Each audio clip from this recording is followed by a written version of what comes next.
మొన్నటి వరకు అందరూ గోల్డెన్ లెగ్ గర్ల్ అన్నారు. మల్లు బ్యూటీ అనుపమ పరమేశ్వరన్ గ్లామరసానికి దూరంగా ఉంటున్నా కూడా ఒక నిత్యమీనన్ తరహాలో ఆమె నట కౌశల్యానికి తెలుగు ప్రేక్షకులు ఫిదా అయిపోయారు.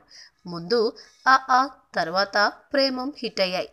తర్వాత శతమానం భవతి కూడా బాగానే ఆడేస్తుండటంతో ఇక అమ్మని గోల్డెన్ లెగ్ గర్ల్ అనేశారు. దానికి తోడు వెంటనే సుకుమార్ డైరెక్షన్ లో రూపొందుతున్న రామ్ చరణ్ సినిమా, అలాగే Venu Sriram oh my friend fame direction లో రాబోయే నాని సినిమాలకు ఈమెనే లీడ్ హీరోయిన్ అని న్యూస్ రావడంతో ఇక అనుపమ టాలీవుడ్ లో స్టార్ హీరోయిన్ అయిపోయిందని చెప్పేసుకున్నారు.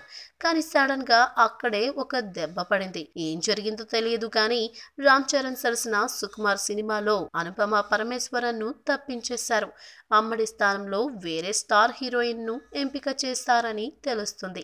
గతంలో కీర్తి సురేష్, అను ఇమ్మాన్యుయల్ నే వంటి భామల పేర్లు వినిపించినప్పటికీ చివరకు అనుపమను ఫైనల్ చేశారు. కానీ ఇప్పుడు మాత్రం అనూహ్యంగా ఆమెను తప్పించేశారు. ఇకపోతే దిల్ రాజు ఎలాగో శతమానం భవతి సినిమాలో అనుపమతో వర్క్ చేశారు కాబట్టి వేణు శ్రీరామ్ సినిమాలో కూడా ఆమెనే దించేస్తాడని అనుకుంటే ఆ సినిమా కూడా అనుపమ చేయడం లేదని తెలుస్తుంది. ఒకేసారి అసలు ఇటువంటి రెండు పెద్ద ప్రాజెక్టుల నుండి అమ్మని ఎందుకు తప్పించారో, ఆమె ఎందుకు తప్పుకుందో కాస్త తెలియాల్సిన విషయమే.